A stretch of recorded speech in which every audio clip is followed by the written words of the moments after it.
Hola chicos, buenas tardes. Bueno, hoy vamos a tener la sesión 4 de biología.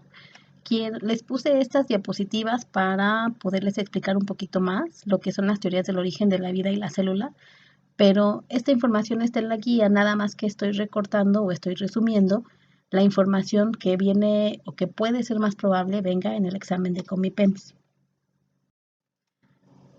Bueno, esta imagen nos está representando la cronología de las teorías de la evolución de las especies. Antiguamente iniciaron con el fijismo, creacionismo, evolucionismo, etc. Nosotros nos vamos a concentrar en lo que es la teoría del evolucionismo o uso y desuso que propuso Jean-Baptiste Lamarck, acuérdense del apellido Lamarck, y la selección natural propuesta por Charles Darwin y Alfred Wallace. Bueno, estas imágenes lo que nos explican es del lado derecho y hacia arriba la teoría de Lamarck. Él decía que un organismo o un ser vivo, cuando ocupaba mucho un órgano, este se iba a desarrollar y posteriormente a sus hijitos, a las siguientes generaciones, se les iba a heredar ese carácter o ese órgano modificado. Si ustedes revisan la imagen, se dan cuenta que la colita de la jirafa era muy larga. Entonces, según la teoría de Lamarck, como no utilizaba la colita, como no tenía una función importante dentro de su vida, pues esta se fue achicando y también se desechó. Entonces, así a grandes rasgos, dice él que los órganos que se usan más se desarrollan y se heredan a sus siguientes generaciones y los que no se usan se desechan. Por eso el nombre de uso y desuso. En las imágenes que están del lado derecha vemos a Charles Darwin. Él, en su viaje, recolectó muchos fósiles, estuvo tomando información que le ayudó a proponer su teoría de la evolución de las especies, apoyándose en la selección natural. ¿Qué quería decir esto? Que los seres vivos tenían que aprender a adaptarse al ecosistema o al hábitat en el que vivían para poder sobrevivir, con el tiempo reproducirse y bueno, que esa especie fuera la que dominara en el ecosistema. El más fuerte sobrevivía y el más débil no. Como ejemplo, tenemos la imagen de las aves de los pinzones. El ave que se encuentra solo en la parte inferior izquierda, se podría decir que es el ancestro común. A partir de él surgieron todas las especies de pinzones que conocemos hoy en día. Bueno, en esta diapositiva lo que podemos ver es que vamos a hablar de lo que es la teoría del origen de la vida. Y esta teoría se llama teoría quimiosintética. Fue propuesta por Oparin y Haldane.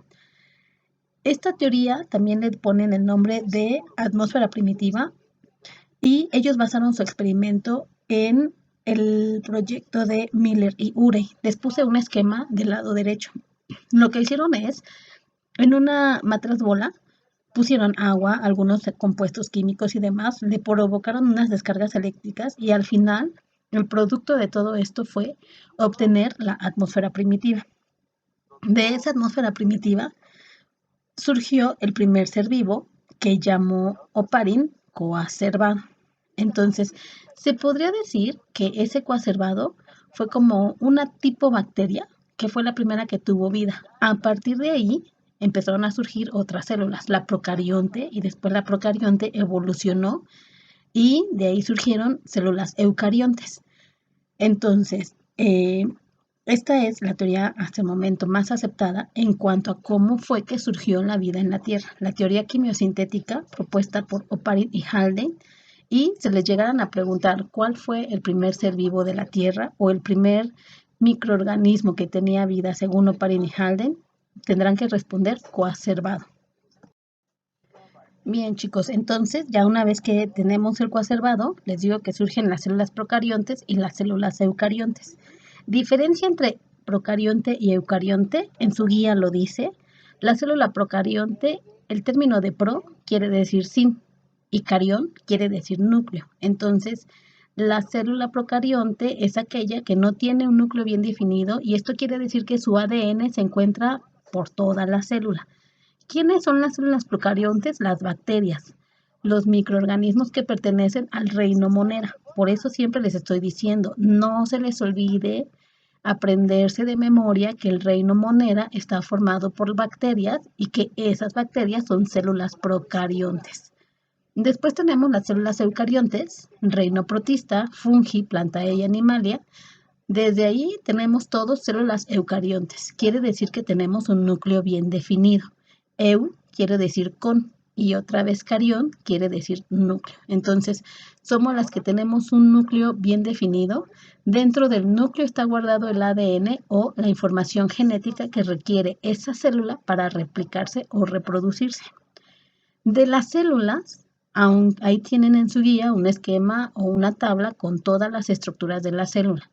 Nosotros únicamente vamos a repasar lo que es el núcleo, porque en el núcleo, ya les dije, se encuentra guardada toda la información genética y el núcleo o ese organelo de la célula lo revisaron ustedes cuando vieron el tema de genética. La mitocondria es otro organelo también de la célula, pero en la mitocondria se realiza la respiración celular. Lo vieron en el bloque 2 cuando hablaron de aparato o sistema respiratorio. Y el cloroplasto, que ese organelo única y exclusivamente lo tienen las células vegetales, porque es en esa estructura en la cual realizan la fotosíntesis. Por eso es que en la guía y en la información que les di, solamente les pido que subrayen la información del núcleo, del cloroplasto y de la mitocondria, de la célula procarionte, que se acuerden, que lo memoricen muy bien, que es la que no tiene núcleo, y la eucarionte, la que sí tiene núcleo. Bueno, una vez que hablamos de los organelos que vamos a revisar de nuestra célula eucarionte, vamos a hablar del cloroplasto. Los cloroplastos se encuentran en las hojas de las plantas. Cuando las hojas de las plantas reciben la luz del sol, también absorben dióxido de carbono y ese dióxido de carbono y esa luz solar se va directamente a los cloroplastos, donde se hace el proceso bioquímico que le permite elaborar la glucosa o el alimento que la planta necesita para poder reproducirse y para poder vivir y para poder hacer todo su proceso metabólico. La fotosíntesis está dividida en dos fases, la fase luminosa y la fase oscura o ciclo de Calvin. Por lo regular les van a preguntar, si es que les preguntan de fotosíntesis, solamente cuántas fases están formando la fotosíntesis. En la fase luminosa lo que hace la planta es absorber el dióxido de carbono, la luz solar, el agua y todos los minerales que se encuentran en el suelo. También dentro de esa fase luminosa, el primer proceso químico que hace la planta es cortar la molécula del agua, H2O, quedarse con la molécula del hidrógeno y el oxígeno es lo que desecha. Para ella sería como un desecho o un residuo que no le sirve. En la fase oscura o el ciclo de Calvin, lo que hace la planta es el otro proceso bioquímico y el más complejo de todo esto, que es la molécula de hidrógeno que queda suelta o que queda sola, se va a mezclar con el dióxido de carbono, con la luz solar y entonces va a producir lo que es la glucosa. Entonces al final de nuestra fotosíntesis vamos a tener nuestra fórmula que dice dióxido de carbono más agua más luz solar nos va a dar como resultado la producción de oxígeno y glucosa. Es lo único que se tienen que aprender. Posiblemente les llegaran a poner la fórmula de la fotosíntesis, pero sería muy raro. Entonces también nada más apréndanse dióxido de carbono, agua, luz, oxígeno y glucosa. Listo, chicos, ya para terminar este trabajo o esta sesión, nada más vamos a hablar de manera muy breve de lo que son los ciclos biogeoquímicos. Tenemos el ciclo del agua o ciclo hidrológico. Ese ciclo lo han estudiado desde preescolar. Cuando el agua se evapora, sube a la atmósfera o al cielo, forma las nubes. Una vez que el agua se condensa y se acumula en las nubes, precipita en forma líquida o sólida. Entonces allí no hay realmente mucho que analizar, ya se lo saben. El ciclo del carbono es algo similar, nada más que aquí lo importante es el dióxido de carbono. Todos los humanos, todas las plantas, todos los animales, las fábricas, los automóviles, producimos dióxido de carbono. Este dióxido se va a la atmósfera. Las plantas lo que hacen es absorberlo para hacer su proceso de fotosíntesis y es importante porque ayuda a limpiar a la tierra, hace que tengamos una buena temperatura en el planeta Tierra para que haya vida, permite que haya alimento para las plantas y para los animales, y también es la que permite que trabaje adecuadamente el ciclo del agua. Están muy relacionados ciclo del agua y ciclo del carbono. Como su nombre lo dice, al ser ciclos, quiere decir que son círculos, no tienen ni un principio ni un fin, están constantemente circulando y la energía está circulando también constantemente.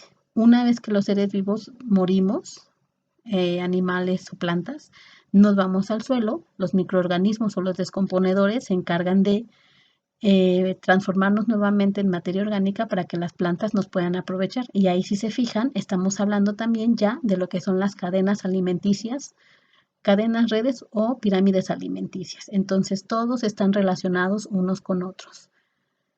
Bien, chicos, entonces hasta aquí terminamos nuestra sesión. Si tienen alguna duda, por favor envíenla al correo que les estoy proporcionando, que es ciencias1biología.normag@gmail.com.